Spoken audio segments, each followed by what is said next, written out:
They gave them 4 hours to evacuate. 4 hours to abandon a world that had stood for 3,000 years. What the Vakrin didn't know, what nobody in the galaxy knew, was that humanity had been preparing for this exact moment for 40 years. But we're getting ahead of ourselves. Let's go back to the beginning, to the lie, to the comfortable fiction that kept the galaxy peaceful for generations. To Commander Caitlin Mercer standing on the bridge of the UESS Resolute, watching her screens with the practiced eye of someone who knew that peace was always temporary. She was 35 years old, third generation military. Her grandmother had flown atmospheric fighters back when Earth still thought it was alone in the universe. Her father had commanded the first human ship to make contact with the Galactic Council. And Caitlin had spent 12 years learning the one simple truth that nobody wanted to hear: aliens were not your friends. The bridge hummed with the quiet efficiency of a warship at peace. 63 crew members at their stations. Holographic displays showing a star system so far from Earth that the light from Sol would take 73 years to reach it. And in the center of it all, standing with his hands clasped behind his back, like a monument to military tradition, Admiral Marcus Reeves, 58 years old, gray at the temples, 3 medals for valor earned in skirmishes that most people had forgotten, 22 years of perfect service, following every rule in the galactic warfare conventions without question. He believed, truly believed, that honor meant something. That civilization could be measured by how you treated your enemies. Caitlin had stopped believing that a long time ago. Commander Mercer, Reeves said, his voice carrying that patrician accent that marked him as old Massachusetts money. Status report. Caitlin glanced at her tactical display. The Vakrin battle fleet had been holding position for 3 hours now just outside the gravity well of New Horizon. 20 ships, not enough to be a serious threat, but enough to be concerning. No change, sir. They're maintaining formation at 40,000 kilometers. Weapons cold. Shields at standard cruise configuration. Any response to our hails? Negative, sir. They're not even acknowledging our presence. Reeves frowned. That was unusual. The Vakrin Empire prided itself on protocol. They were supposed to be the most civilized species in the council. When they wanted something, they negotiated. They filed diplomatic protests. They certainly didn't just show up in someone else's system and go silent. Perhaps their communications are malfunctioning, Reeves mused. Caitlin bit back her first response. Instead, she pulled up a secondary analysis. Sir, with respect, I've been watching their formation patterns. They're maintaining perfect triangular geometry. That requires constant course corrections and active coordination. Their comms are working fine. Then why won't they talk to us? Because they're waiting for something. The words hung in the air between them. Reeves turned to look at her, his expression unreadable. Explain. I've been reviewing Vakrin tactical doctrine. They're a hierarchical species. Nobody in that fleet makes a move without approval from higher authority. If they're not responding to us, it's because someone told them not to. Or perhaps they're simply being cautious. We are after all positioned between them and their objective. Caitlin wanted to argue, wanted to point out the 17 subtle indicators that something was wrong. The way the Vakrin ships had arrived at staggered intervals instead of all at once. The way they'd chosen a position that gave them clear sensor readings of both the human fleet and the colony world. The way their weapons were cold, but their power signatures suggested fully charged capacitor banks. But she knew Reeves wouldn't listen. He never did when it came to questions of honor. So instead she said, "Yes, sir," and turned back to her console. Behind her, Lieutenant Garrison Hayes leaned in close. 28 years old, fresh from the academy, still young enough to believe that doing the right thing mattered. "Commander, you really think they're planning something?" Caitlin kept her voice low. "I think that when someone shows up with guns and then refuses to talk, you should assume the worst. But the conventions mean nothing if only one side follows them." Hayes looked troubled by that. Good. He was smart enough to be troubled. Maybe he'd live long enough to see his 29th birthday. The hours crawled by. Caitlin drank coffee that tasted like recycled petroleum. ran diagnostics on weapon systems that had been fully functional for 3 months straight, watched the Vakrin fleet do absolutely nothing, and thought about her brother. Jack Mercer was 2 years younger than her, which made him 30. He'd done his mandatory military service, earned an honorable discharge, and immediately retired to the farthest agricultural world he could find. New Horizon, 2.1 million people, most of them farmers. Wheat fields stretching to every horizon under a sun that burned orange instead of yellow. Jack had a wife, Emily, redhead, stubborn as granite, made the best apple pie Caitlin had ever tasted. They had 2 kids, Emma, age 6, who wanted to be an astronaut when she grew up. Lucas, age 9, who collected rocks and could name 37 different types of sedimentary formations. Every week, like clockwork, Jack called. Told her about crop rotations and rainfall patterns and the community potluck where Old Man Henderson had gotten drunk and tried to sing opera. Told her about Emma learning to ride a bicycle. About Lucas finding a fossil that might actually be valuable. Told her about a life so far removed from military starships that it might as well have been happening in another universe. The last call had been 3 days ago. You should visit, Jack had said. The harvest is coming in. Emma drew a picture of your ship. She wants to show it to you in person. I'll try, Caitlin had replied, knowing she wouldn't, knowing that her duty was here in the black, watching for threats that everyone else insisted didn't exist. Katie, Jack had said, using the nickname only he was allowed to use. You can't save the whole galaxy. Sometimes you just have to trust that people are good. She hadn't known how to tell him that trusting people was how you ended up dead. The alarm cut through her memories like a knife. Contacts, Hayes shouted. Multiple new contacts emerging from hyperspace. Caitlin's fingers flew across her console. On the main display, space itself seemed to tear open. 40 new Vakrin ships materialized, their arrival so precisely coordinated that they appeared within the same 3-second window. Battle stations. Reeves ordered, his voice calm despite the sudden threat. All hands to combat positions. Sound general quarters. The bridge transformed. Klaxons wailing. Crew members sprinting to reinforced stations. Blast shields sliding into place over viewports. Caitlin felt the familiar adrenaline surge, the knife-edge clarity that came with imminent combat. Total of 60 Vakrin vessels, she reported. Mass drivers charging. Missile tubes flooding. They're going hot, sir. Broadcast on all emergency frequencies, Reeves commanded. Inform them that they are violating Galactic Convention 12 by threatening a civilian population center. Demand immediate withdrawal. Caitlin sent the message. Waited. Nothing. No response, sir. Reeves's jaw tightened. Then we'll have to make them listen. All ships, defensive formation, Delta 7. Position ourselves between the enemy and New Horizon. If they want to reach that colony, they'll have to go through us. The human fleet moved with practiced precision. 23 warships, significantly outgunned, but better trained and better positioned. They formed a wall of steel and determination between the Vakrin armada and the world behind them. For 10 minutes, nobody moved. Then the Vakrin fleet accelerated. Here they come, Caitlin said quietly. What followed was 6 hours of the most brutal conventional warfare Caitlin had ever experienced. The Vakrin came at them in waves, testing their defenses, probing for weaknesses. Human point defense systems worked overtime, tracking and destroying incoming missiles. Energy weapons carved through the black, painting the void with hellish light. Caitlin lost herself in the rhythm of combat. Target acquisition, fire solution, launch, track. Her hands moved across holographic controls with the muscle memory of 12 years' experience. Around her, the bridge crew worked with the same grim efficiency. 3 human ships took damage. The destroyer Relentless lost its port shield generator. The cruiser Defiant had a hull breach in engineering, 7 casualties contained and survivable.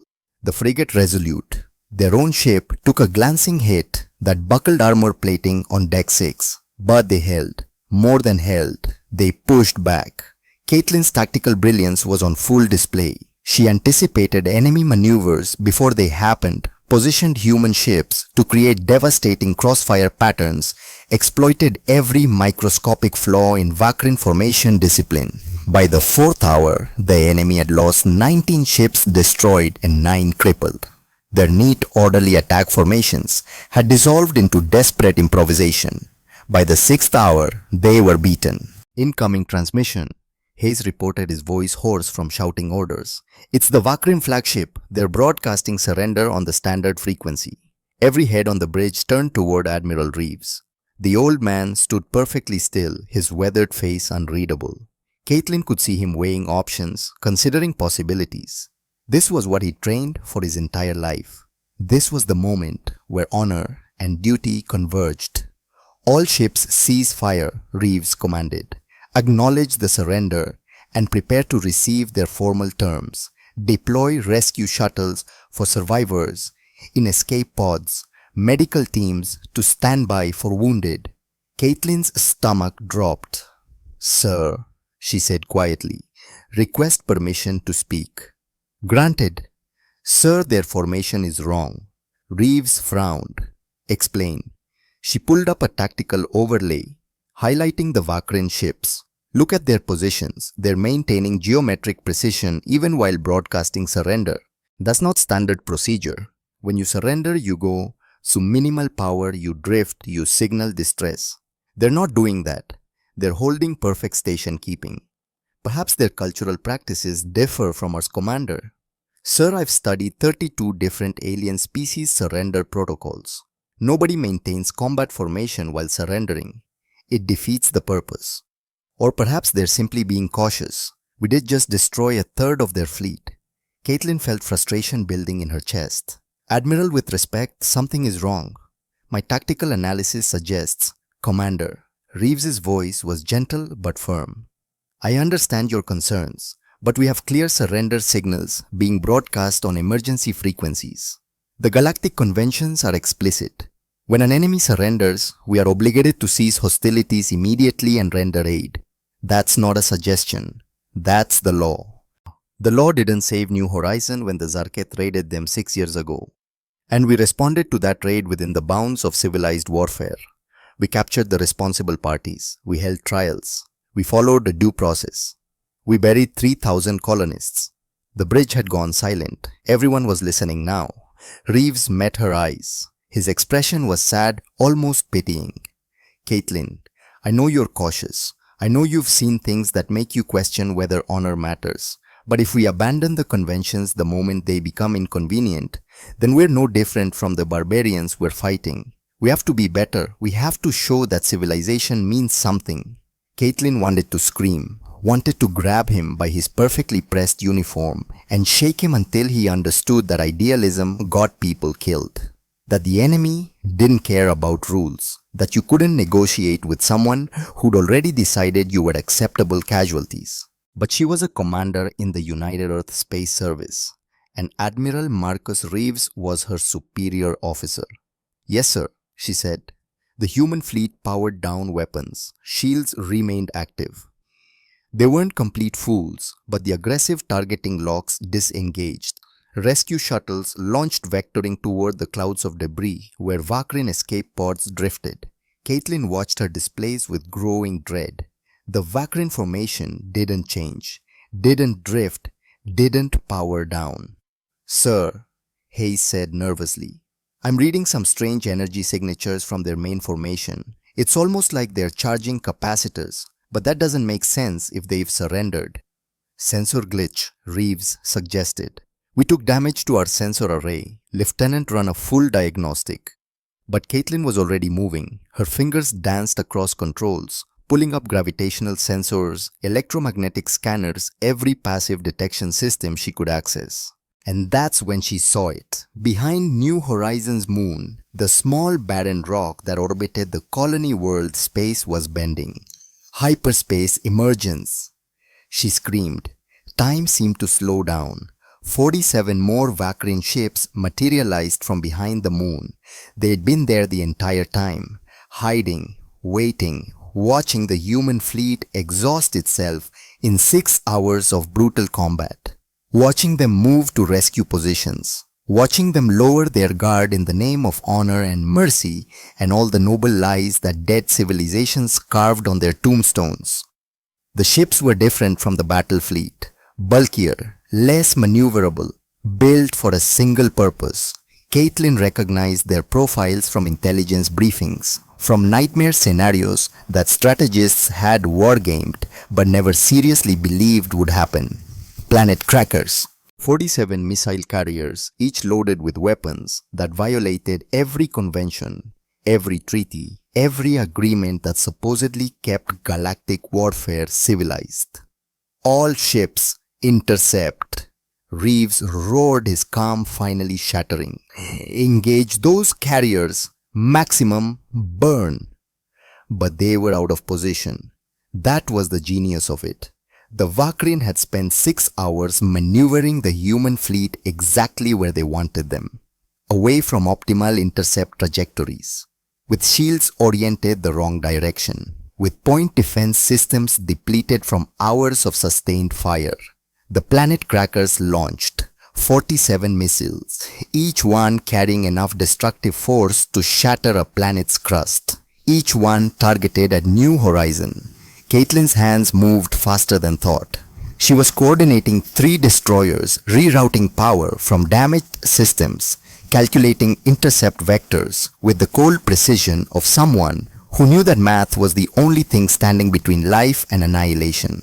Intercept solutions uploaded to the fleet. Shiva said, her voice somehow steady despite the screaming in her head. 3 missiles in range, firing.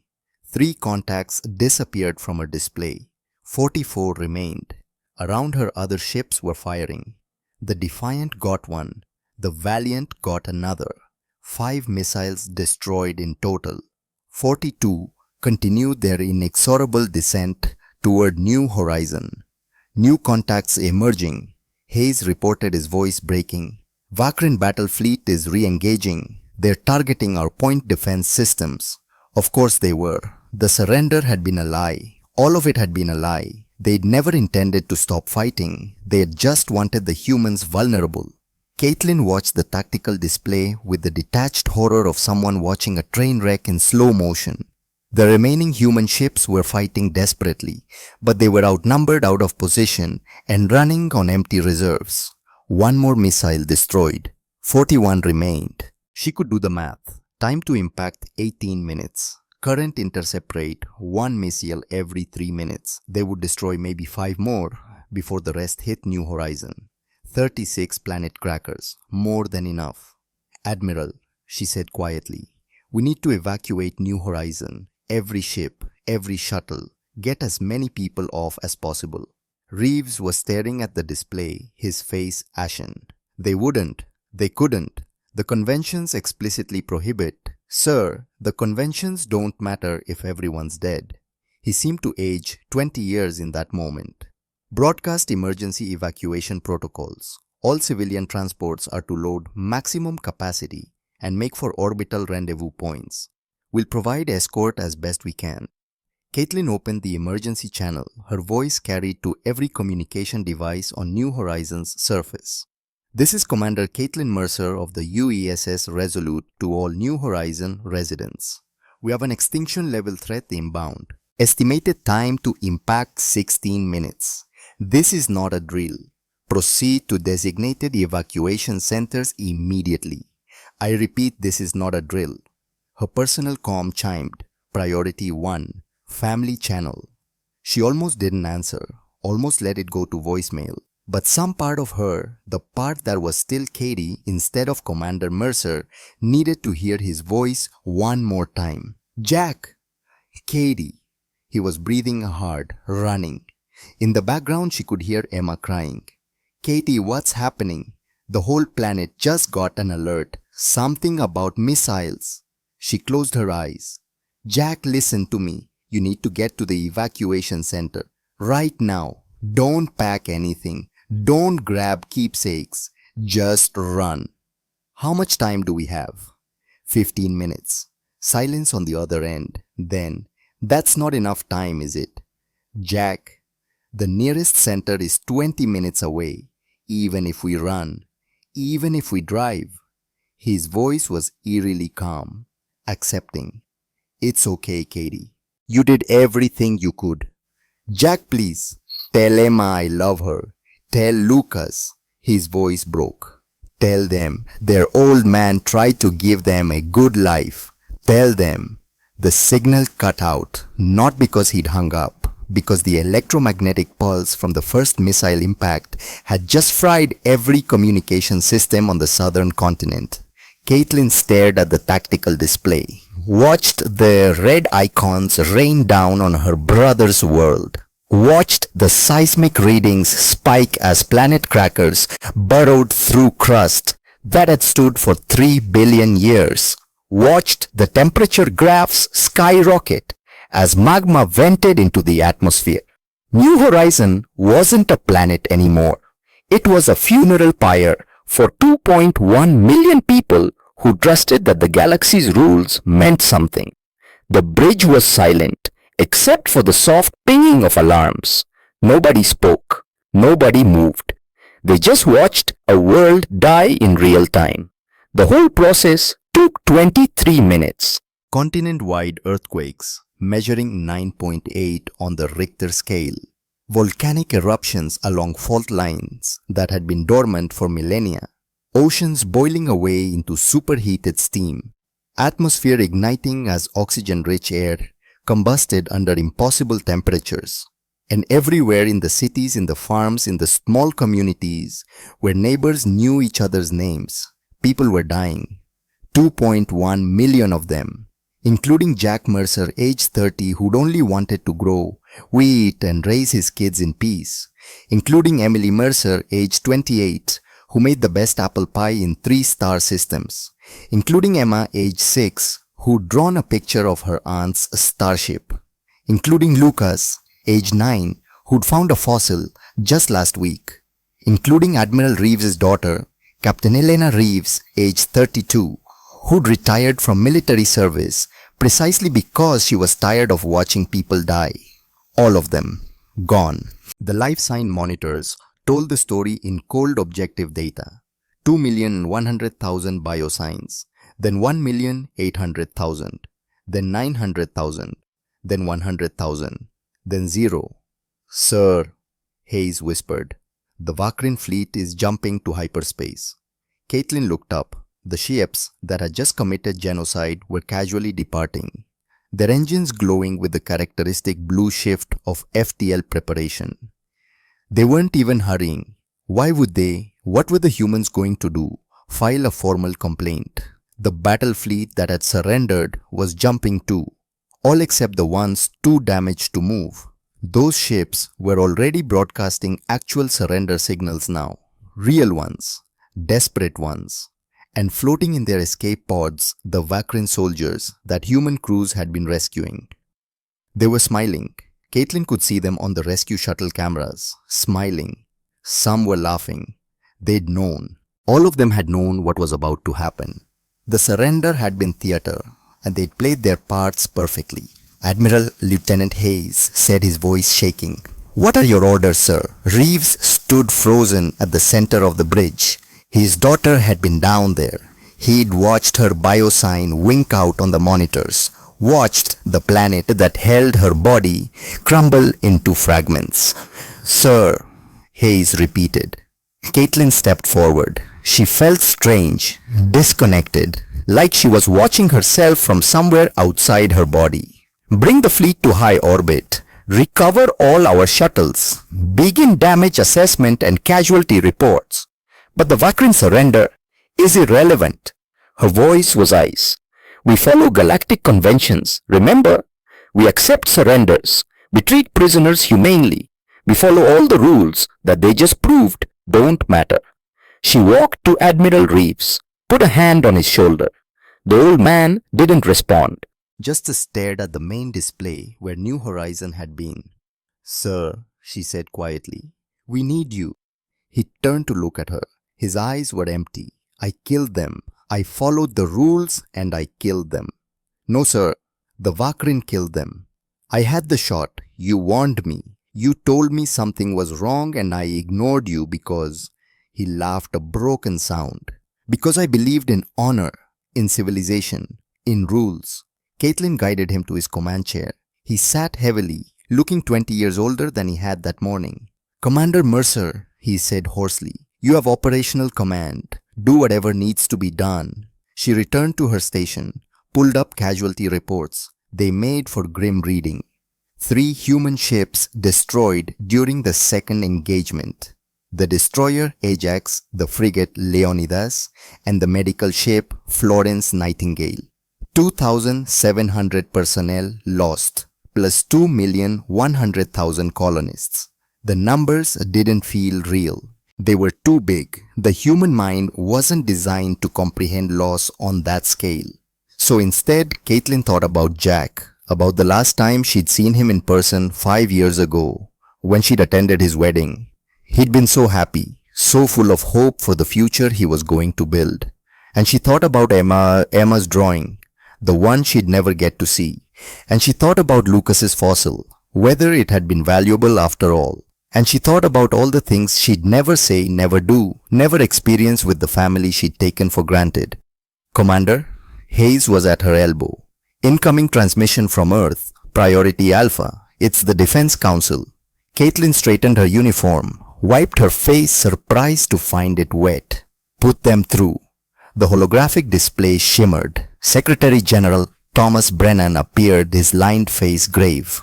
Behind him, she could see the Defense Council chamber in Washington, D.C., filled with admirals and generals and politicians. Commander Mercer, Brennan said, we've received your preliminary report. Confirmed 2.1 million civilian casualties. Confirmed, sir. And the Galactic Council has been notified. They called an emergency session 6 hours ago. I'm told they're discussing sanctions. Brennan's expression darkened. Sanctions. Yes. I'm sure that will bring great comfort to the dead. He paused. Commander, I need you to understand something. What I'm about to tell you is classified at the highest level. It stays on that bridge. Understood? Understood, sir.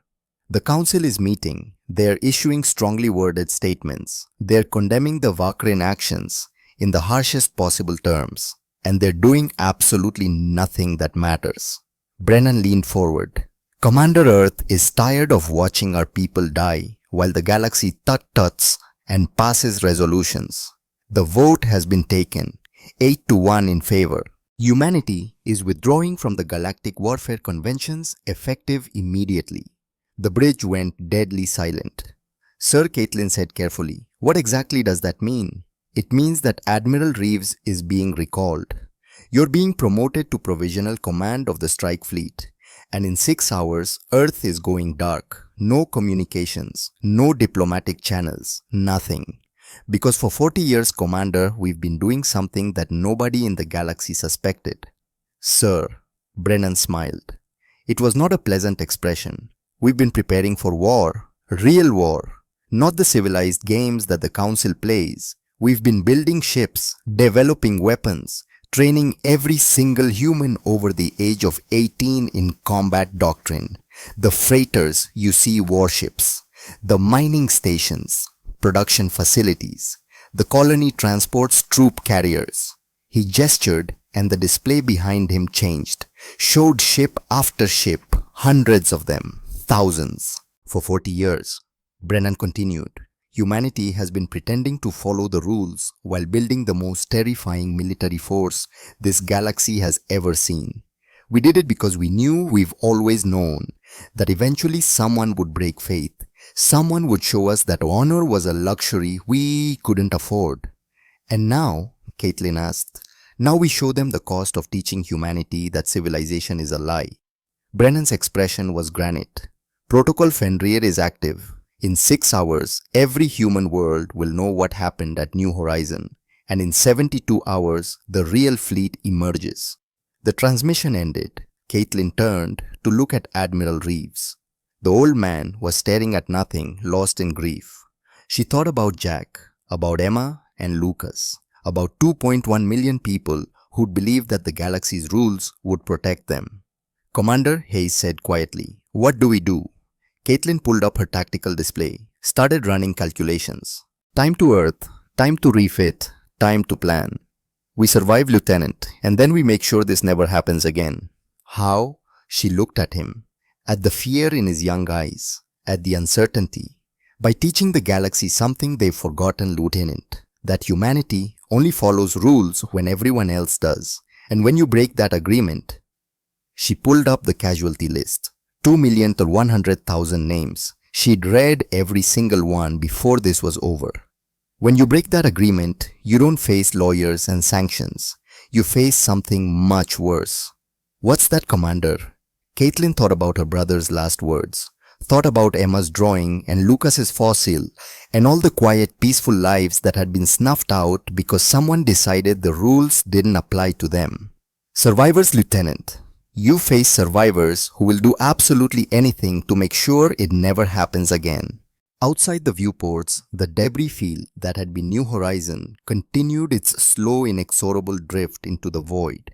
And 6 hours away, Earth was about to show the galaxy what humanity looked like when it stopped pretending to be civilized.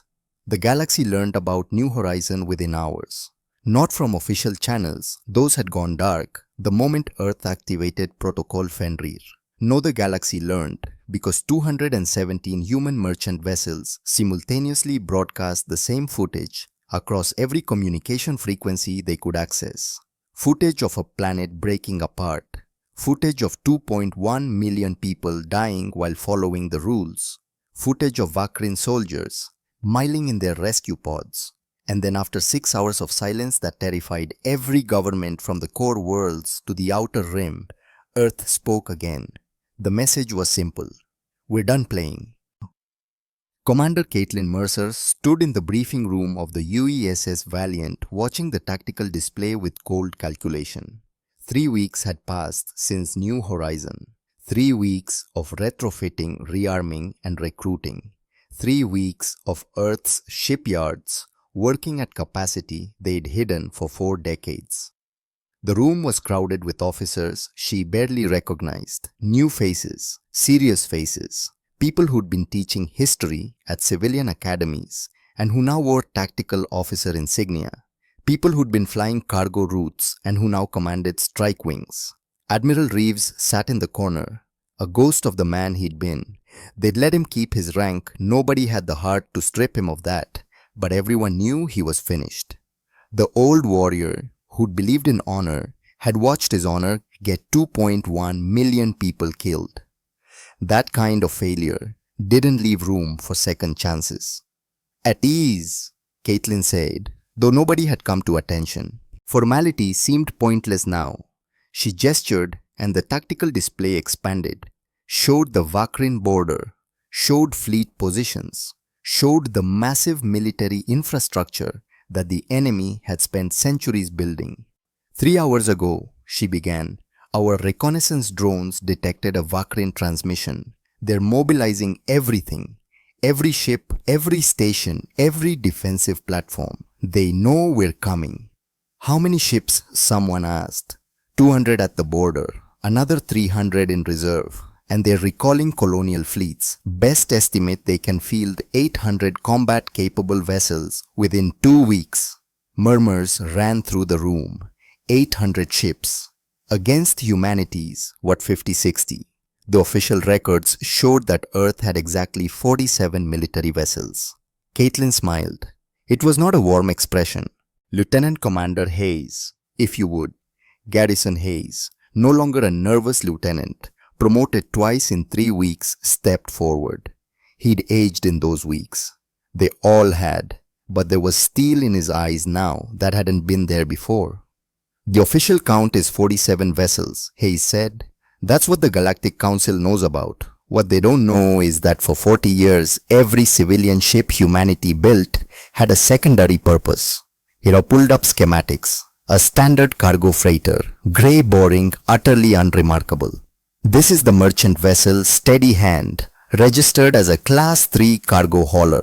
Carries agricultural products, primarily wheat and soybeans, between Earth and the colonies. The schematic changed. The outer hull peeled away, revealing the ship's true nature. This is also the Steady Hand, missile cruiser, 48 launch tubes, full electronic warfare suite, armor plating hidden behind civilian-grade hull panels. She can go from cargo hauler to warship in 90 seconds. Hayes pulled up more ships, hundreds of them, each one with the same dual nature. We've been building these for 4 decades. Every freighter, every passenger liner, every mining vessel, all of them can fight. All of them have crews trained in combat operations. The Council thought we were a small, peaceful nation that barely maintained a navy. He smiled. We're actually the most heavily militarized species in galactic history.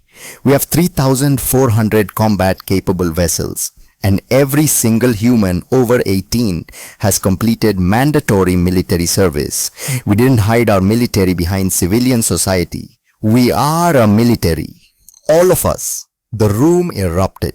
Questions, exclamations, shocked disbelief even from officers who should have known better. Caitlin let it run for 30 seconds, then raised her hand for silence. Our intelligence also intercepted something else, she continued. The Vakrin aren't stopping with New Horizon. They've prepared 40 more planet cracker strikes, targeting at every major human colony. 40 worlds, 43 billion people. The room went silent. The missiles are already in position, hidden throughout human space. They're waiting for authorization from the Vakrin High Command. One code word and 43 billion of us die. Someone in the back. Captain Jennifer Blackwood, formerly a cargo pilot, now commanding a strike carrier, spoke up. Then we have to hit them first, take out their command structure before they can give the order. That's the plan, Caitlin agreed. But there's a complication. Our best intelligence against this suggests the missiles are on automated triggers. If the Vakrin command network goes dark, they launch automatically. It's a dead man's switch. The Vakrin leadership doesn't trust their own people not to surrender, so they've guaranteed mutual destruction. Then what do we do? Hayes asked. Caitlin pulled up a new tactical overlay, showed 40 scattered points throughout human territory, showed the calculated flight times, showed the nightmare math of trying to intercept them all. We split the fleet. 3,400 ships, 40 targets. That's 85 ships per missile. We position at each colony. We wait for the launch authorization and then we intercept before impact. And if we miss even one, we don't miss. The silence in the room was absolute. Commander Admiral Reeves spoke for the first time, his voice hoarse. You're talking about splitting our entire fleet. If the Vakrin attack while we're dispersed, then we lose. Yes, sir. But if we don't intercept those missiles, we lose anyway. This is the only play that saves our people. Reeves looked old, broken. And after we've saved our colonies, what then? Caitlin met his eyes. Then we make sure they can never threaten us again. That's genocide, Commander. No, sir. Genocide is what they tried to do to us. What we're planning is deterrence. We're going to show the galaxy that the cost of breaking the rules is too high for anyone to pay. She turned back to the assembled officers. You have 6 hours to prep your vessels. 40 teams, 85 ships each. We've already calculated optimal positioning. When those missiles launch, we'll be ready. Questions? Captain Blackwood raised her hand. Commander, once we've intercepted the missiles, what are our rules of engagement with Vakrin forces? Caitlin thought about Jack, about Emma and Lucas, about 2.1 million people who trusted that civilization meant something. There are no rules anymore, Captain. We win. That's the only rule. We protect human lives and we eliminate threats. Use any means necessary. The galactic conventions are suspended. We are at total war. She paused, then added quietly. But Captain tried to minimize civilian casualties where possible. We're not doing this to become monsters. We're doing this so we never have to again. The fleet dispersed within 8 hours. Caitlin took personal command of the group defending Terra Nova, one of humanity's largest colonies. 7 billion people spread across 3 continents. She positioned her 85 ships in a defensive sphere, sensors, scanning constantly, weapons primed and ready. And she waited. The wait lasted 16 hours. Then across 40 star systems, simultaneously, space ripped open and planet cracker missiles emerged from hyperspace. Contact! Hayes shouted from tactical. Single missile bearing 270 Mark 35. Time to impact 4 hours 17 minutes. All ships weapons free, Caitlin commanded. I want that missile dead before it gets within 1,000,000 kilometers of the planet. What followed was 4 hours of the most precise coordinated military operation in human history. 85 ships working in perfect synchronization, tracking a weapon that moved at a significant fraction of light speed. They used everything. Kinetic interceptors, tungsten rods, accelerated to 40% of light speed. Energy weapons, focused beams that could melt through armor in microseconds. Gravity disruptors, experimental weapons that literally bent space around their targets. The missile was destroyed 1,200,000 kilometers from Terra Nova. Caitlin allowed herself one breath of relief. Then, the reports started coming in from other fleets. Columbia Prime missile intercepted. Colony safe. New Boston missile intercepted, no wait. Correction. Missile broke through defensive line. Impact in progress. Her blood ran cold. Get me a direct feed from New Boston. The holographic display shimmered. She saw a world dying. Saw the same terrible process that had consumed New Horizon. Earthquakes, volcanism, atmospheric ignition. 3 billion people had 30 minutes to live. Next report, she said, her voice mechanical. Sanctuary colony missile intercepted negative. Breakthrough, impact confirmed. 2 billion dead. The reports continued. Most colonies were saved. The math worked. 85 ships could stop one missile if they had advance warning and proper positioning. But not all of them. By the time the last report came in, the casualty count stood at 5 billion. 5 billion human beings dead because they couldn't intercept every missile fast enough.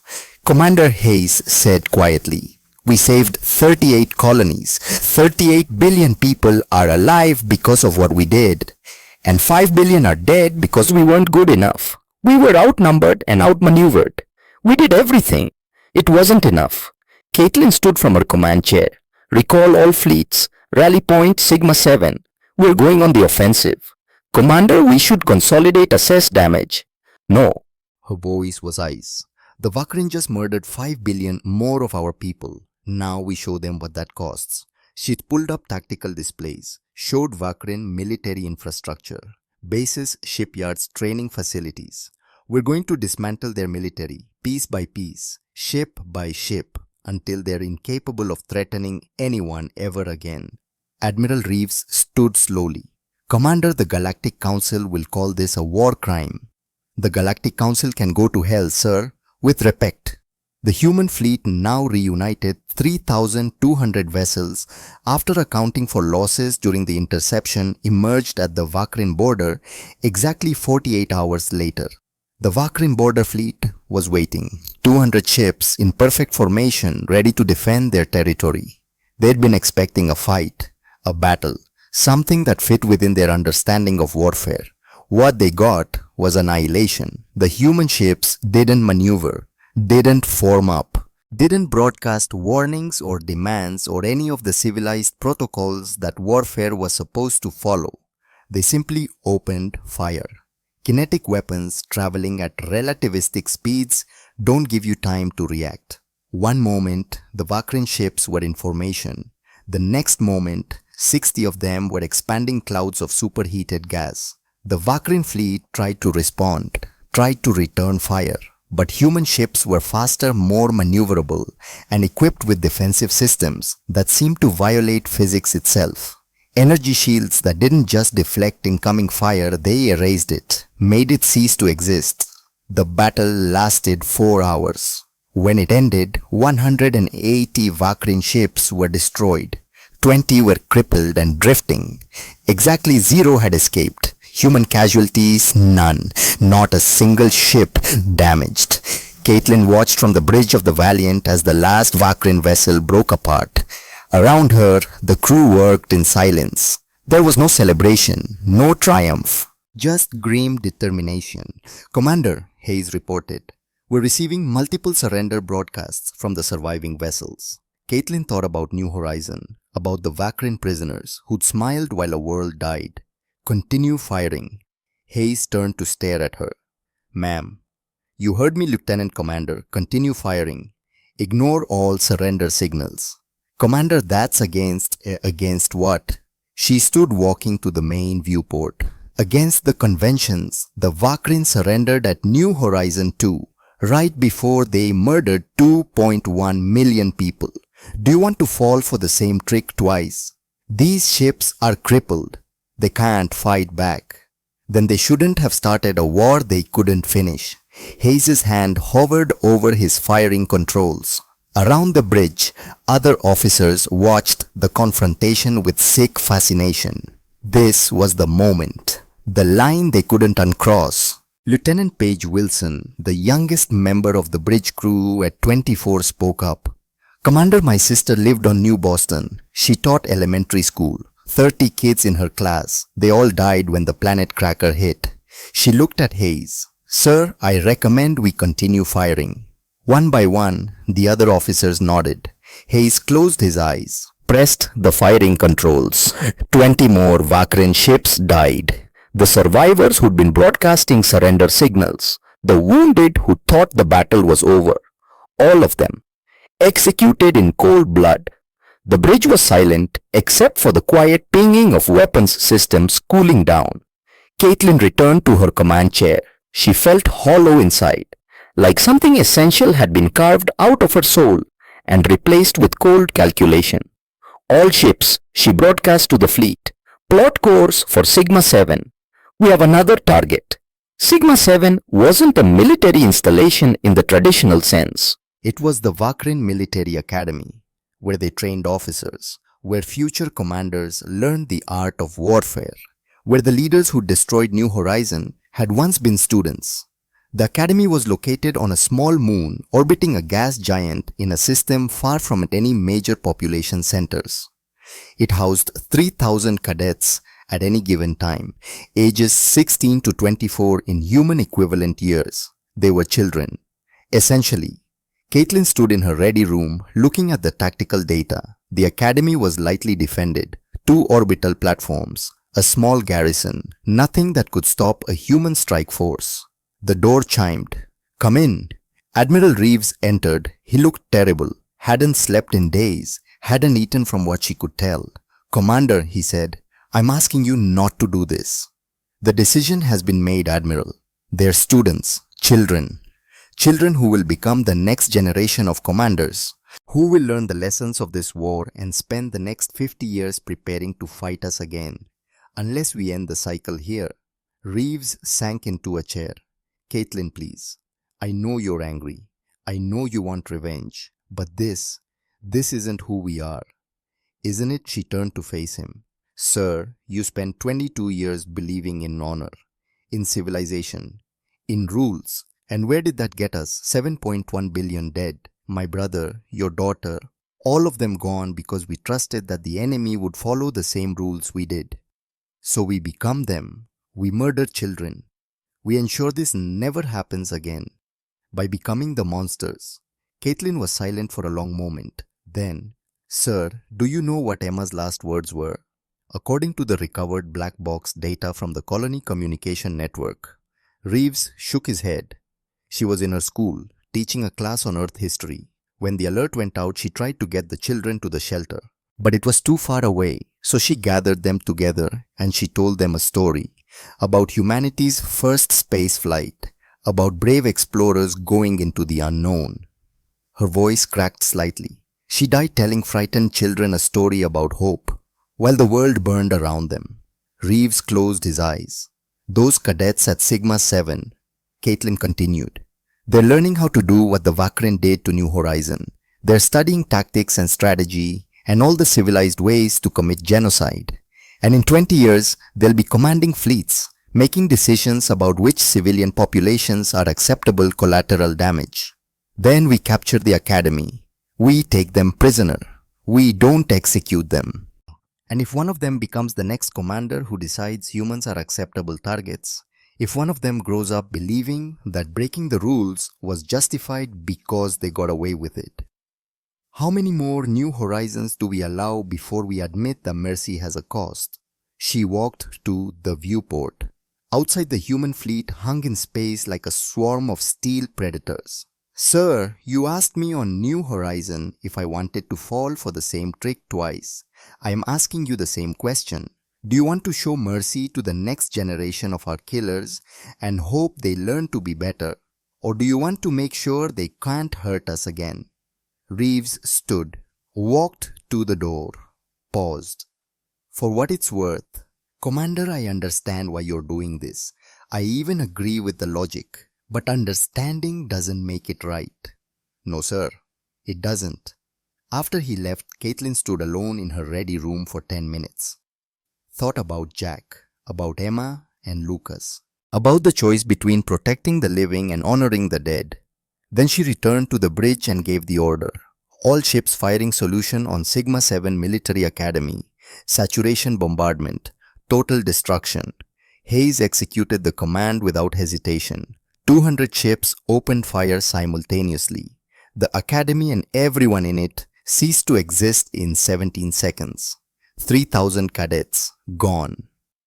Caitlin watched the tactical display clear, felt nothing. That was the worst part. She'd expected to feel guilt, remorse, horror at what she'd done. Instead, she felt only cold satisfaction.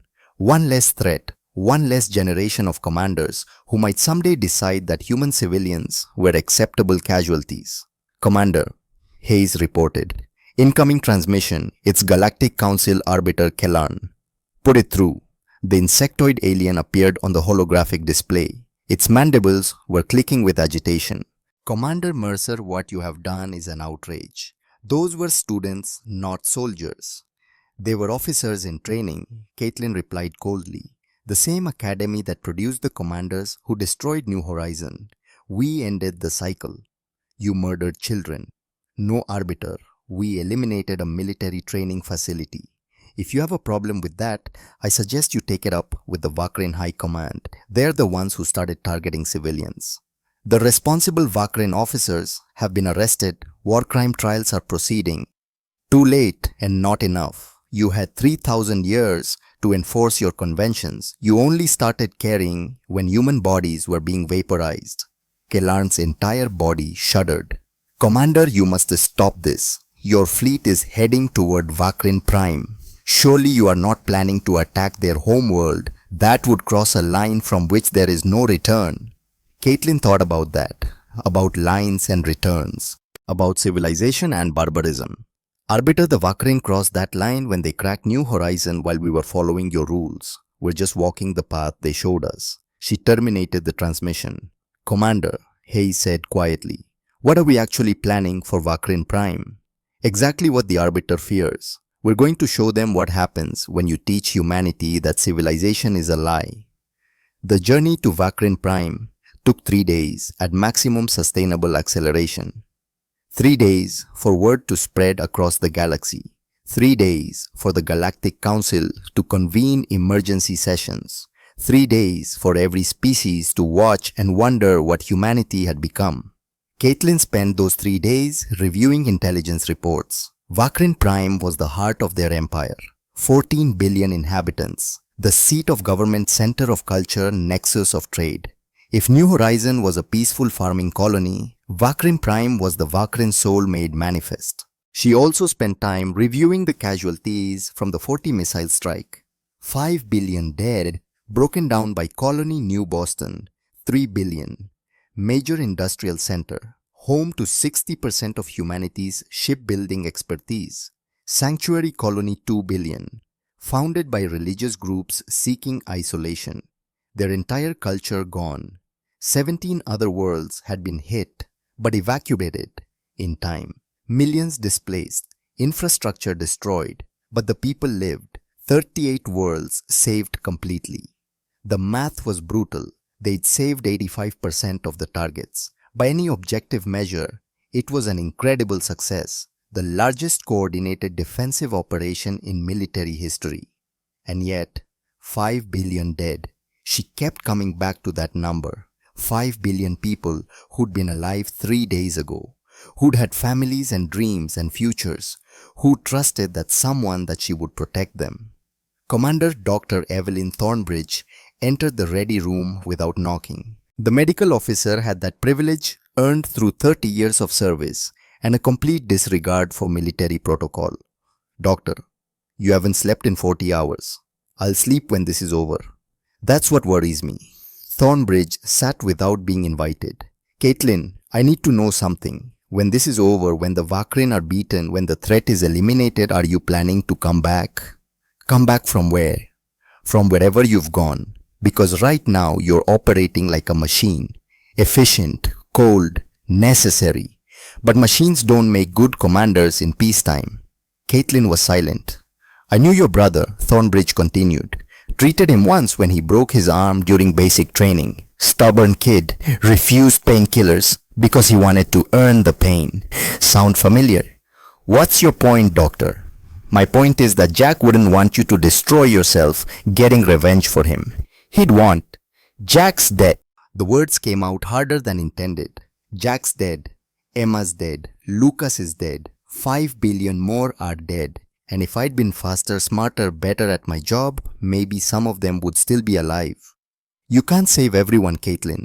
"No, but I can make sure the people who killed them never kill anyone again. That's all I have left, doctor. Purpose, mission. If I stop moving forward, if I let myself feel it all, I'll break. And I can't break. Not yet. Not while there's still work to do." Thornbridge studied her for a long moment. "Just promise me something.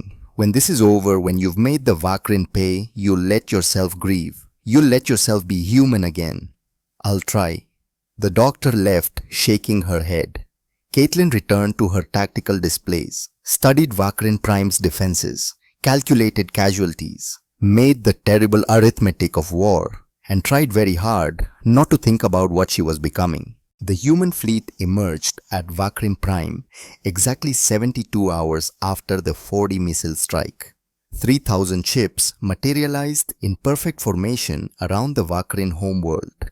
A sphere of steel and determination surrounding the planet like a cage. The Vakrin home fleet responded immediately. 400 ships, everything they had left after the border massacre. Older vessels pulled from reserve. Colony defense forces recalled to protect the home world, a desperate last-ditch defense of everything they held sacred. Caitlin watched them form up on the tactical display, watched them prepare to die defending their home. "All ships hold position," she commanded. "Do not fire unless fired upon." Commander Hayes sounded confused. "Open a channel to Vakrin High Command." The display shimmered. A Vakrian appeared, four-armed, crystalline skin eyes that saw in spectrums humans couldn't perceive. The Prime Minister based on the elaborate bioluminescent patterns across its thorax. "Commander Mercer," the alien said. Its translator rendered the voice as male authoritative. "You have come to destroy us." "That depends on you, Prime Minister. We will not surrender our home world. We will fight to the last ship, to the last citizen if necessary." Caitlin pulled up a tactical overlay, highlighted specific points on the planet's surface and in orbit. "These are your military command centers, your shipyards, your orbital defense platforms, your missile production facilities." She marked each one. "In the next 30 seconds, we're going to destroy all of them. You have 30 seconds to order civilian evacuations from these zones." The Prime Minister's bioluminescence flickered confusion she'd learned to recognize. "You're warning us. I'm not interested in massacring civilians, Prime Minister. Only in eliminating your ability to threaten my people. You have 25 seconds. To the alien's credit, it didn't hesitate. Gave rapid orders. Emergency broadcasts in Vakrian language flooded the planet's communication networks. When the 30 seconds expired, Caitlin gave the order. "All ships execute precision strikes. Military targets only. Minimize collateral damage." What followed was the most surgically precise bombardment in galactic history. Human ships targeting systems enhanced by 40 years of secret development fired on hundreds of targets simultaneously. Orbital platforms exploded. Shipyards melted. Common bunkers collapsed under kinetic bombardment. The Vakrin home fleet tried to intercept. 400 ships against 3,000. The math was brutal and obvious. The battle lasted 90 minutes. At the end, 300 Vakrian ships were destroyed. 100 were crippled and drifting. Not a single one had escaped to hyperspace. Human casualties: 12 ships damaged, 47 personnel wounded, 3 dead. The entire Vakrian military was effectively destroyed. Prime Minister, Caitlin said, reopening the communication channel. Your fleet is gone. Your military infrastructure is destroyed. You have no capacity to threaten anyone. Do you understand? The aliens' bioluminescence had gone dim. Defeat and resignation. Yes. Good. Now I'm going to explain how this works from now on. You will dismantle every remaining weapons facility. You will submit all military records for review. You will accept human observers to ensure compliance. And you will pay reparations to the families of every human killed in this war. And if we refuse, Caitlin pulled up new tactical data, showed it to the Prime Minister. It was a weapon, massive, 30 kilometers long, bristling with incomprehensible technology. This is a Helios platform, Caitlin said quietly. We have 7 of them, one for each of humanity's core worlds. They've been in deep space for 20 years. Nobody knew they existed. What do? They kill stars, Prime Minister. This one is positioned exactly 3 light hours from your sun. If you refuse our terms, I will activate it. Your sun will go nova. Vakrin Prime and everyone on it will have approximately 17 minutes to evacuate. After that, the radiation wave will sterilize every planet in your system. The silence on the other end was absolute. You're bluffing, the Prime Minister finally said. No species would build such a weapon. You're right. No civilized species would. But we're not civilized anymore, Prime Minister. You taught us that. At New Horizon, at New Boston, at Sanctuary. You taught us that rules don't matter, that civilians are acceptable targets, that surrender is just a tactic. She leaned forward. We learned the lesson. We built weapons that violate every convention. Planet crackers, sun killers, antimatter bombs that could crack continents. We built all of it, designed it, tested it, made it operational. Then use it, the Prime Minister said with a quiet dignity. Kill us all. Prove that you're the monsters we always feared humans would become. Caitlin looked at Admiral Reeves. The old man sat silently in his chair, watching her with hollow eyes, waiting to see what she would become. She thought about Jack, about Emma and Lucas, about 5 billion dead because she hadn't been fast enough. And she thought about what Dr. Thornbridge had said, about coming back, about being human again. No, Caitlin said. Commander. Hayes looked shocked. I said no, Lieutenant Commander. We're not activating Helios. We're not cracking their sun. We're not executing 14 billion civilians because their government made terrible choices. She looked at the Prime Minister. We built these weapons to prove we could destroy you. We're not using them to prove we're better than you. That's the difference, Prime Minister. That's what separates civilization from barbarism, not the ability to destroy, the wisdom to choose not to. The Prime Minister's bioluminescence flickered. I do not understand, Paul. You will. Surrender your military, accept our terms, and we'll help you rebuild. We'll send medical aid, food, engineering support. We'll show you that the power we wield, the terrible absolute power to end your entire civilization, is leashed by restraint. She stood from her command chair. That's the lesson you need to learn, Prime Minister. Not that humanity can destroy you. That we choose not to. The transmission ended. The bridge was silent. Then Admiral Reeves stood, walked slowly to where Caitlin stood, and saluted. Commander, he said, his voice thick with emotion. I was wrong about you. You're not a monster. You're what we needed. Someone strong enough to do terrible things and wise enough to know when not to. Caitlin returned the salute. I learned from the best, sir. You taught me honor. The Vakrin taught me pragmatism. Somewhere between those lessons, I found what we actually need, which is the will to be wolves when necessary, and the wisdom to be shepherds when possible. Hayes pulled up casualty reports from the engagement. Final count: 300 Vakrian military casualties. Civilian casualties from collateral damage estimated at 40,000. That's with precision targeting in an urban environment.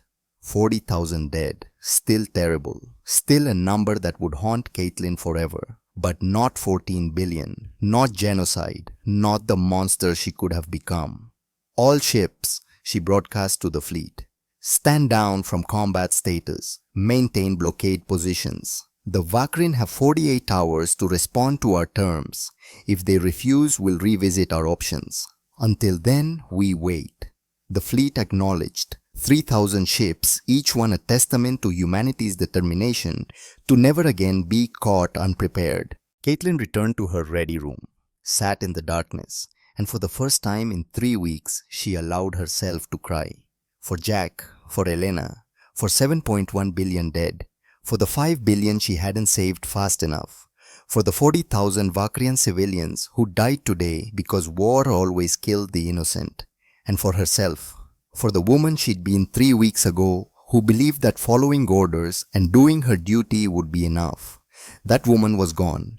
In her place was someone harder, colder, someone who could order the deaths of 3,000 cadets and not flinch, someone who could threaten to kill a son and mean it, but also someone who could choose mercy when it mattered. That would have to be enough. Outside her viewport, Vakrin Prime hung in space, wounded, beaten, but still alive. Still alive because humanity had chosen to let it live. That choice would echo through galactic history for generations. 48 hours after the ultimatum, the Vakrin Prime Minister broadcast an unconditional surrender. Caitlin Mercer watched from the bridge of the UESS Valiant as the transmission came through. The Prime Minister's bioluminescence patterns showed defeat, exhaustion, and something that might have been relief. "We accept your terms, Commander Mercer," the alien said. "Our military records are being compiled. Our remaining weapons facilities are being powered down. We submit to human oversight." There was a pause. Then, "I have one question. Ask it. Why show mercy after what we did? You had the power to end us. Your Helios platform could have destroyed our sun. You could have made an example of us that would terrify the galaxy for millennia. Instead, you offered to help us rebuild. I need to understand why." Caitlin thought about that question, about all the easy answers she could give: strategic necessity, moral superiority, the practical benefits of having a defeated enemy rather than a martyred one. But the truth was simpler and more complicated. Because someone I loved believed that civilization meant something, she finally said. He was wrong about a lot of things, but he was right that we have to try. We have to believe that we can be better than our worst instincts. She paused, gathering her thoughts. At New Horizon, you taught us that rules without enforcement are meaningless. So we enforced them. They showed you the cost of breaking faith. But if all we did was destroy, if we met your atrocity with our own genocide, then we'd just be proving that might makes right, that the only real law is power. The Prime Minister's crystalline skin reflected the light in complex patterns. Listening, understanding. "We're better than that," Caitlin continued. "We have to be. Because if we're not, if we become the monsters we're capable of being, then everything my brother died for becomes meaningless. And I won't let that happen." The transmission ended. Hayes approached her station. "Commander, what happens now?" "Now we make good on our promise. Get me a connection to Earth. We're going to need medical supplies, engineering teams, and about 10,000 people who know how to rebuild a civilization." "You're serious after everything they did?" "Deadly serious. Lieutenant Commander, the Vakrin are beaten. Their military is destroyed. Their threat is neutralized. What they need now isn't more destruction. They need to see that we meant what we said, that power and restraint can coexist." She pulled up logistics displays, started calculating what it would take to rebuild a homeworld's military infrastructure into something productive. Schools, hospitals, agricultural systems. "Besides," she added quietly, "we're going to need allies eventually. Better to have the Vakrin as grateful partners than resentful subjects." History is full of empires that conquered and then collapsed under the weight of occupation. We're not making that mistake.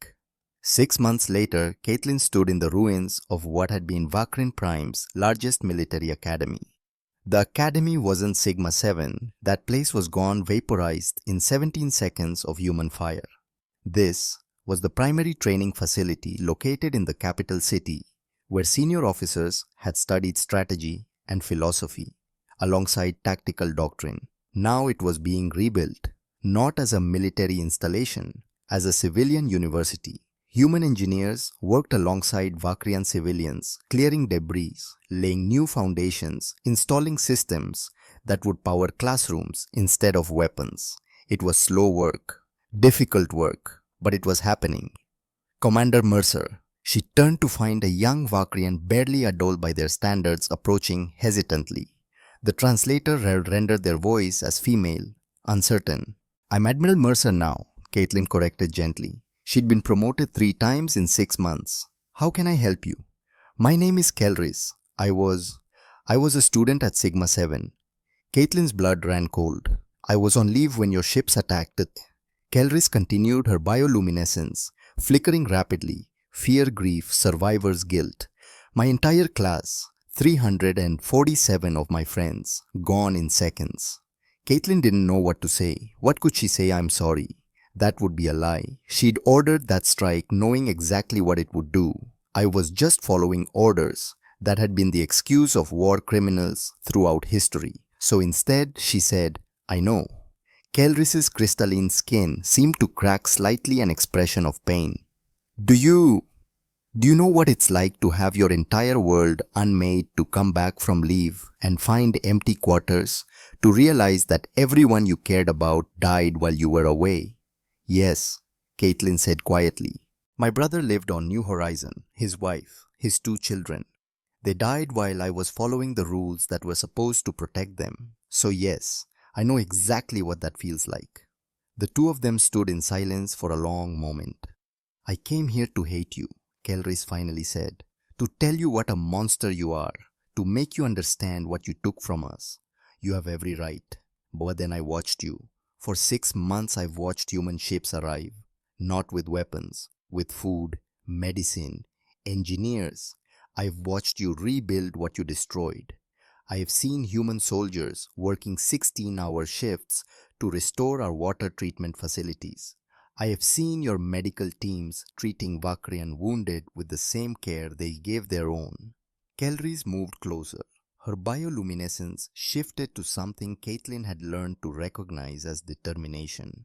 "You could have killed us all. You had the power, the justification. After what we did, no one would have questioned it. Instead, you showed mercy.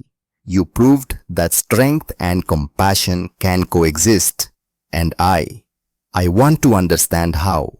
I want to learn from you." "Learn what?" "How to be a guardian instead of a weapon." Caitlin looked at the young Bakrian, saw in her the same lost, broken expression she'd seen in her own mirror for months. Someone trying to make sense of senseless violence, trying to find meaning in survival. "It starts with a choice," Caitlin said. "Every day you wake up and you choose. Are you going to honor the dead by becoming what they feared, or by building what they would have wanted your friends at Sigma 7? What did they want to be? Defenders, protectors. They joined the military to keep our people safe. Then honor them by being that, not by seeking revenge, not by perpetuating the cycle, by actually protecting people, all people, even former enemies." Kelris was silent for a long time. "Then will you teach me what? Will you teach me how to be what you are? How to have power and not abuse it? How to—" She struggled for words. How to be strong enough to choose mercy.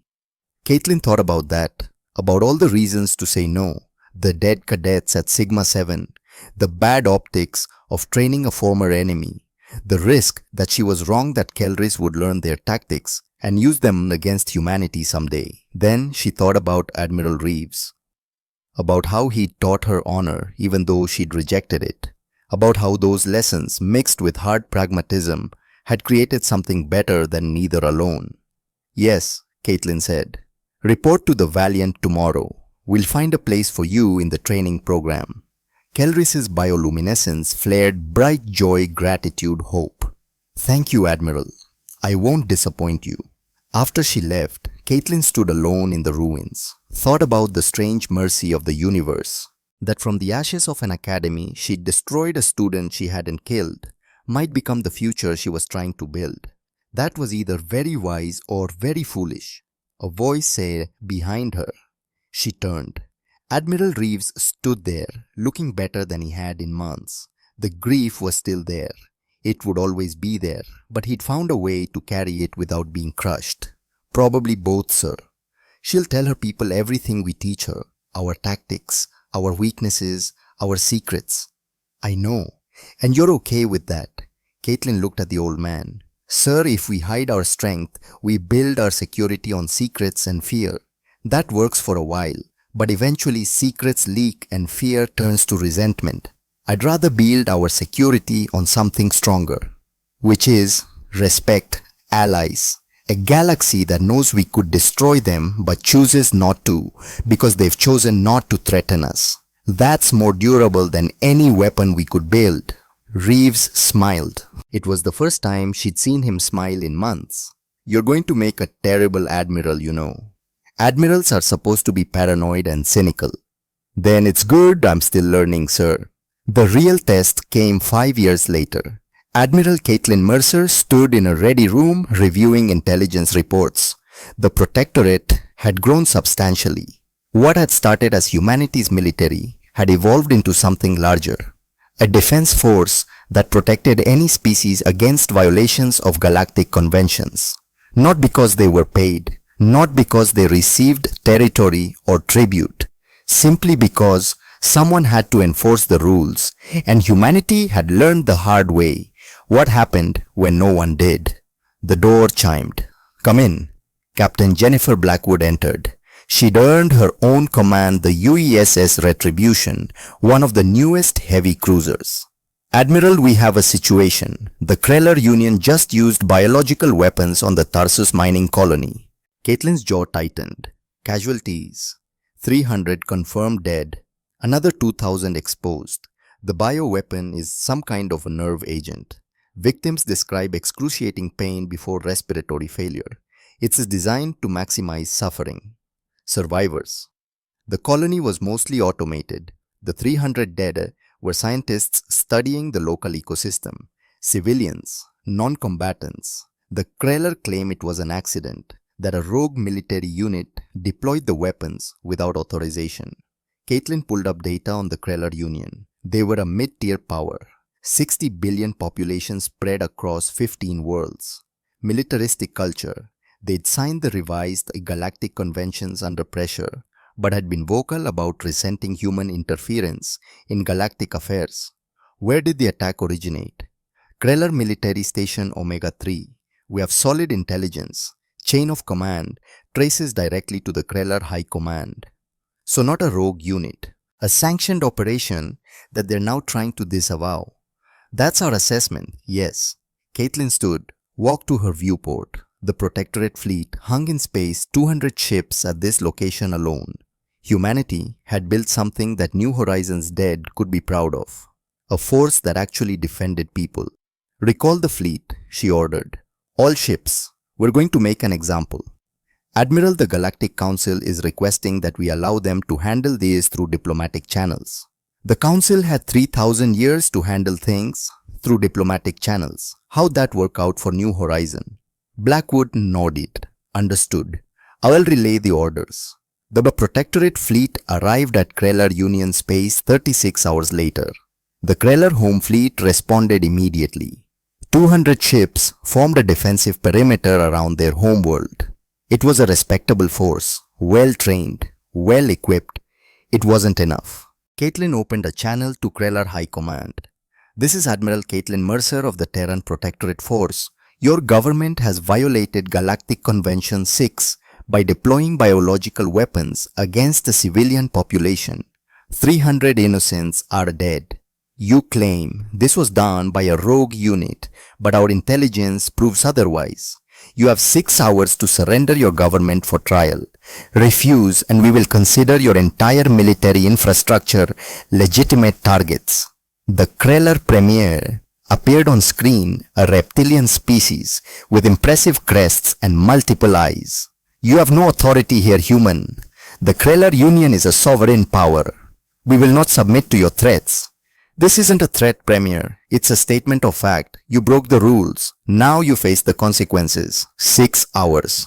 She terminated the transmission. Commander Hayes, now her permanent tactical officer, pulled up battle projections. Admiral, if they fight, this could get ugly. The Kreller fleet is concentrated around their homeworld. Urban combat. High civilian casualties potential. Then we make it clear that we're not interested in killing civilians. Target their military infrastructure, shipyards, command bunkers, orbital platforms. We dismantle their capacity to wage war, but we leave their cities intact. And if they use human shields, put military installations inside civilian centers. Caitlin thought about that, about the terrible choices that warfare forced, about the difference between collateral damage and deliberate targeting. Then we adjust our tactics. Precision strikes, infiltration teams, whatever it takes to minimize civilian casualties while still neutralizing the threat. We're not the Vakrin commander, but don't crack planets because it's convenient. The 6 hours passed. The Kreller Premier responded with defiance. We will not surrender. The Kreller Union bows to no one. Caitlin gave the order. Execute Operation Scalpel. What followed was 6 days of the most precise military campaign in galactic history. Human ships didn't bombard from orbit. Instead, special operations teams infiltrated Kreller space. They disabled military facilities with surgical precision, used cyber warfare to shut down command networks, deployed non-lethal weapons where possible. When they had to kill, they killed soldiers, not civilians. The Kreller fought back hard. Their fleet engaged human ships in a dozen skirmishes. They were brave, determined, well-trained, but they were fighting an enemy that had spent 40 years preparing for total war while pretending to be peaceful traders. By day 3, half the Kreller fleet was destroyed. By day 5, their military infrastructure was in ruins. On day 6, Caitlin gave the final ultimatum. Premier, your military is destroyed. Your fleet is scattered. You have no capacity to continue this war. Surrender now or we move to the next phase. I know what next phase. She pulled up tactical data, showed the Kreller food production facilities, water treatment plants, power generation infrastructure, the civilian system that kept 60 billion people alive. We blockade your worlds. Nothing comes in. Nothing goes out. Your people start starving in 3 weeks, dying of thirst in 2. We don't fire a single shot at civilians, but they die anyway because their government refuses to accept responsibility for war crimes. The horror in the Premier's multiple eyes was evident. That's murder. No, Premier, that's deterrence. That's showing you the cost of breaking the rules. You want to see your people die, keep refusing. You want them to leave, surrender. It's very simple. You're monsters. No, we're guardians. There's a difference. Monsters would have cracked your home world from orbit. We're giving you a choice. Make it. The Kreller Union surrendered 12 hours later. The aftermath was carefully managed. The Kreller government was dissolved. Elections were held under neutral supervision. Human observers ensured compliance. The new government signed a binding treaty accepting permanent monitoring of their military. And then came the part that shocked the galaxy. Humanity helped them rebuild. Medical ships arrived to treat the wounded. Engineers restored damaged infrastructure. Food shipments came from Earth to replace depleted supplies. It was the same playbook they'd used with the Vakrin scaled up to 60 billion people. The Galactic Council convened in emergency session. Arbiter Kellarn, the same insectoid diplomat who'd protested the Sigma-7 strike, addressed the assembly. The Terran Protectorate has acted without council authorization. They have violated sovereign space. They have engaged in military action against a member species. This cannot be tolerated. Caitlin had been expecting this. She'd declined their invitation to attend in person. Instead, she sent a recorded message. Arbiter Kellarn, honored delegates, you're right. We acted without your authorization. We violated Kreller sovereignty. We engaged in military action. She paused for effect. We also stopped a biological weapons attack. We neutralized a government that murdered 300 civilians and planned to do it again. We did in 6 days what your council would have spent 6 years debating. On the screen, she leaned forward. Here's what you need to understand. Humanity isn't asking your permission anymore. We tried that 45 years ago. We followed every rule. We trusted that the council would enforce the conventions it created. And when the Vakrin massacred 7.1 billion of our people, you gave us sanctions and strongly worded letters. Never again. We are withdrawing from the Galactic Council effective immediately. We will no longer participate in your debates or respect your authority. Instead, we are establishing the Terran Protectorate Force as an independent entity. We will enforce the galactic conventions you wrote, but refuse to back up. We will defend any species attacked in violation of those rules, and we will ask nothing in return. The council chamber erupted in shouting. Caitlin's recorded message continued calmly. No tribute, no territory, no political favors. This is responsibility, not transaction. We're not conquerors. We're not empire builders. We're guardians. We're the species that learned the hard way what happens when rules have no teeth, when civilization is just words on paper, when the strong can prey on the weak without consequence. She stood. You have a choice, delegates. Accept that someone is finally enforcing your own conventions, or try to stop us, but understand this: we built weapons that could destroy suns, crack planets, end civilizations, and we choose not to use them. That restraint, that deliberate choice, is what makes us guardians instead of tyrants. Remember that before you decide where the threat. The transmission ended. The council voted. 63 species supported humanity's actions. 23 opposed. 3 abstained. It wasn't unanimous, but it was enough. The Terran Protectorate Force was officially recognized as an independent enforcement entity, with all the authority and autonomy that entailed. 10 years after New Horizon, Caitlin stood at a memorial service in neutral space. The monument was simple: a black stone obelisk floating in the void, held in place by gravity generators. On its surface, over 7 billion names. Every human who died in the Vakrin War. Jack Mercer, Emily Mercer, Emma Mercer, age 6, Lucas Mercer, age 9, Captain Elena Reeves. 300,000 medical personnel killed by biological weapons. 5 billion more from the 40 missile strike. Military casualties from the war, 100 million. All of them. Every single name carved into stone that would float here for eternity. A reminder of what was lost, of what was defended, of why the rules mattered. Representatives from 89 species attended, including Vakrin, including Kreller. A Vakrin elder approached Caitlin. His bioluminescence was muted respect for the dead. Admiral Mercer, I wanted to thank you. For what? For destroying our world but giving us a future. My grandchildren attend the university you built on the ruins of our military academy. They're learning medicine, engineering, art, things that build instead of destroy. He paused. You could have exterminated us. You had the power and the justification. Instead, you showed us that strength and mercy can coexist. That's a gift beyond price. After he left, Caitlin stood alone with the memorial. She thought about the last 10 years, about the 43 conflicts the Protectorate had resolved, about the species that had learned that breaking the rules had consequences, about the former enemies who'd become allies, about Kelris, the young Vakrian who'd survived Sigma 7, who now served on the Valiant as a cultural liaison officer, who taught young human officers about Vakrian perspectives and young Vakrian officers about human tactics, who embodied the future Caitlin was trying to build, a future where strength and compassion weren't opposites, where guardians remembered what it meant to be wolves because they'd been wolves, where choosing restraint over destruction was made consciously, deliberately, every single day. Her communicator chimed. Commander Hayes. Admiral, we have a situation. Unknown species has attacked the Narn colony. Early reports suggest they are using plasma bombs in violation of Convention 8. Civilian casualties estimated in the thousands.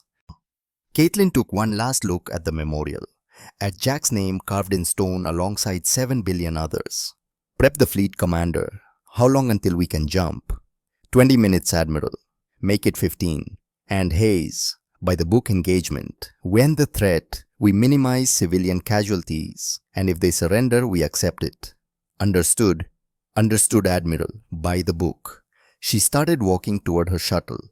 Behind her, the memorial floated in eternal silence, a reminder of the cost of peace, of the price of protection, of the debt that could never be fully repaid.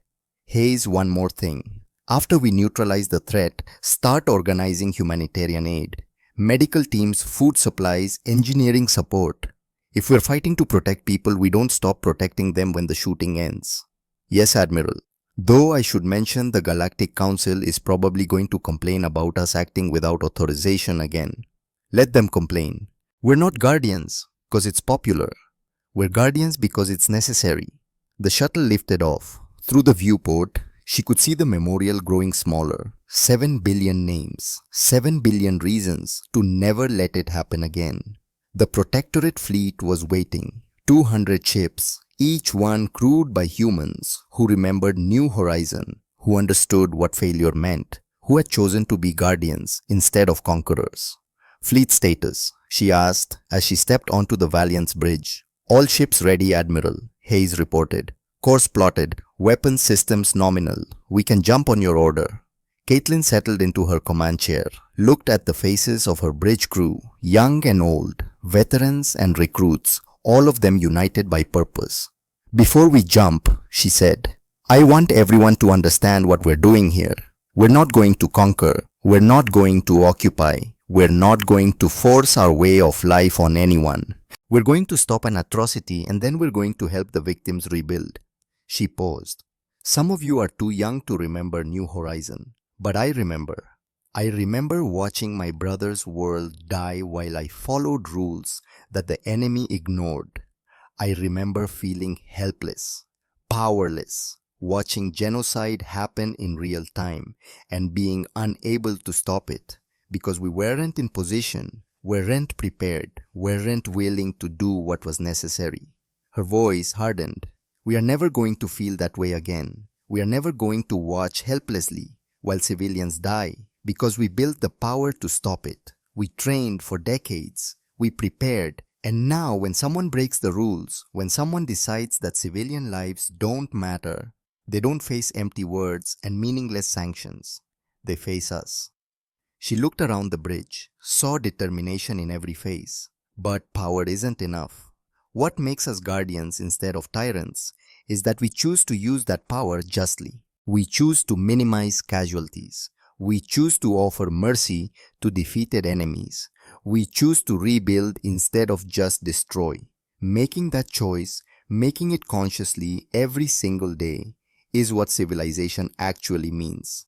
Lieutenant Bridget O'Connor, young eager born 5 years after New Horizon, raised her hand hesitantly.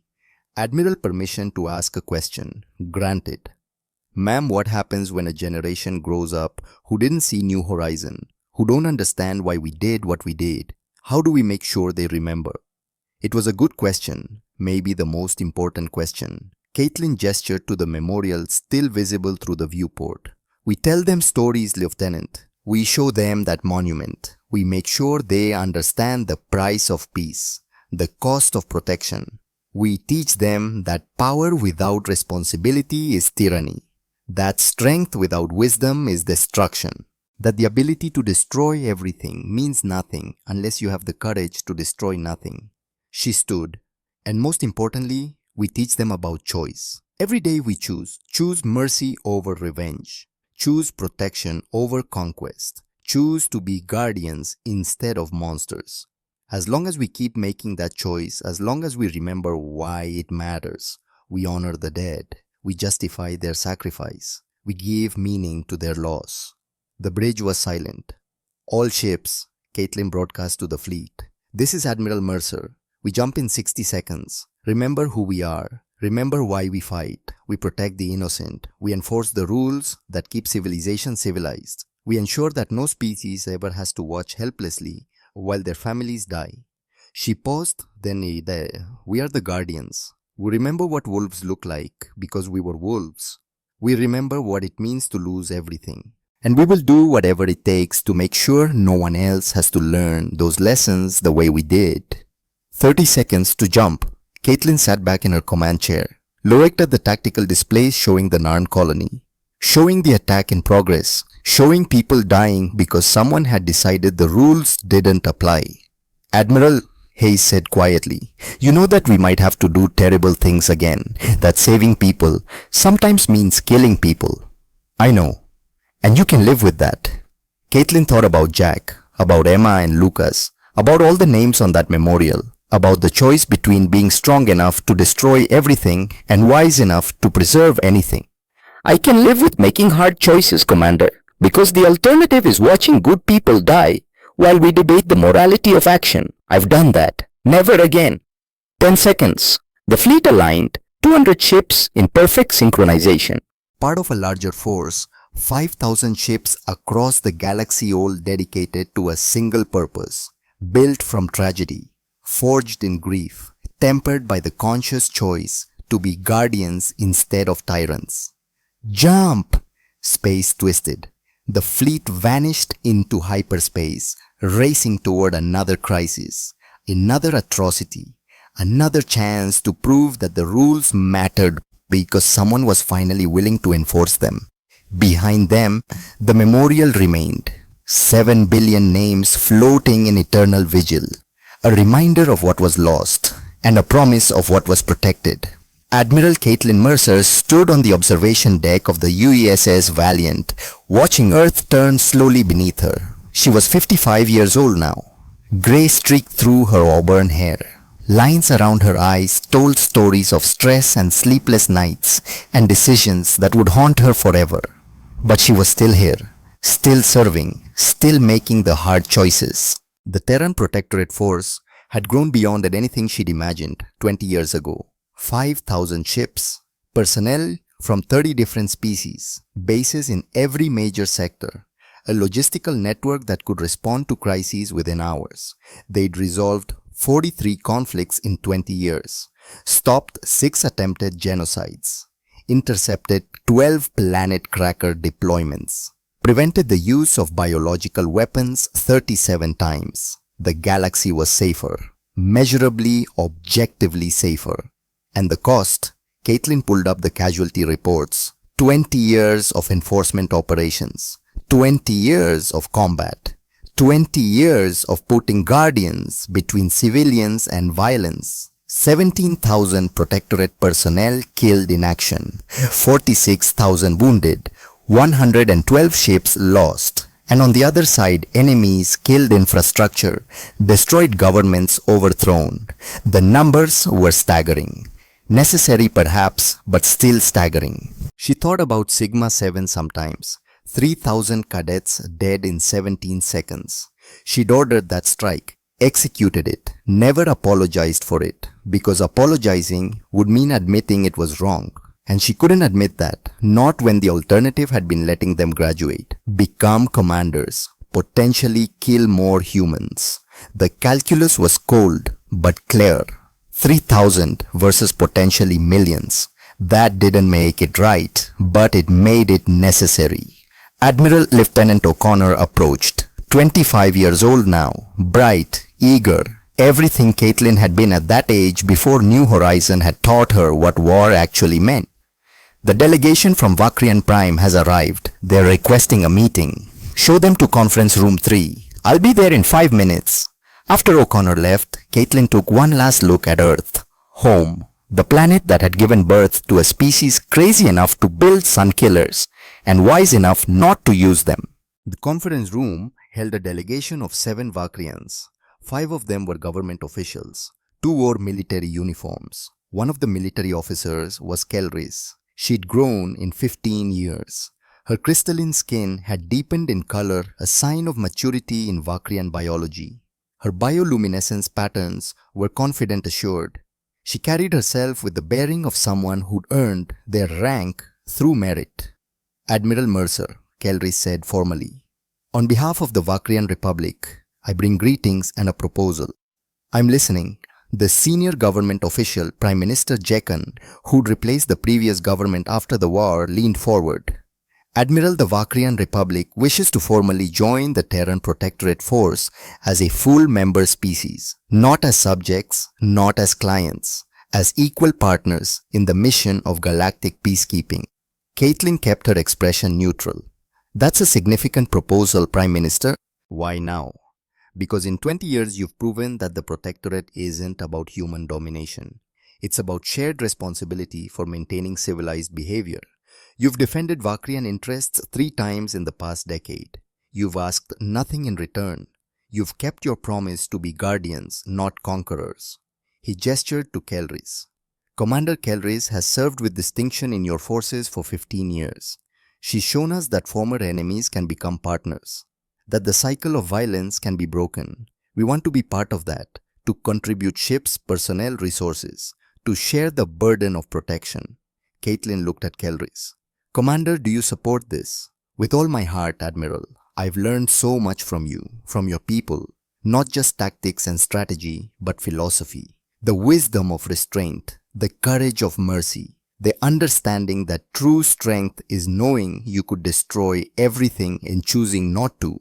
She stood at attention. I want my people to learn those lessons too, to become guardians alongside humans, to prove that we've evolved beyond the species that cracked new horizon, that we can be better. Caitlin was silent for a long moment. She thought about the easy answer, the safe answer. No, you murdered billions of us. You can never be trusted again. Then she thought about what Admiral Reeves would have said, about giving people chances to be better, about believing in redemption. On one condition, Caitlin finally said, name it. The first Vakrian unit deployed by the Protectorate will be stationed at the New Horizon Memorial. They'll stand guard over the names of the people your previous government killed. Every Vakrian officer will spend 1 month there reading those names, understanding what their species did, remembering. Prime Minister Jekan's bioluminescence flickered, shame, acceptance, understanding. Agreed. We will remember. We will honor them by being better than what we were. Then welcome to the Protectorate, Prime Minister. We'll begin integration protocols immediately. Commander Kelrys, you'll be in charge of training Vakrian personnel in Protectorate doctrine. After the delegation left, Caitlin sat alone in the conference room. Hayes entered without knocking. He had that privilege, after 20 years of serving as her right hand. You really think this is a good idea, trusting the Vakrians? No, but I think it's necessary. We can't be the only guardians forever, Garrison. Eventually we'll need allies, partners, other species who understand what we're trying to build. And if they betray us, if they learn our tactics and use them against us, then we'll deal with it. But I'd rather take that risk than spend the next century as a paranoid empire suspecting everyone, trusting no one. That's not guardianship, that's tyranny. She stood, walked to the viewport. Besides, Kelrys earned my trust. 15 years of service, 3 combat deployments. She saved human lives. If we can't believe in redemption after that, then what was the point of any of this? The memorial service for the 20th anniversary of New Horizon was the largest gathering in galactic history. Representatives from 117 species attended.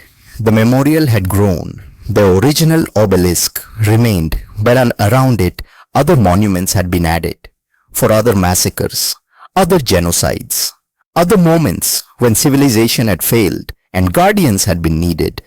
Caitlin gave the keynote address. She stood before billions watching across the galaxy and told them the truth.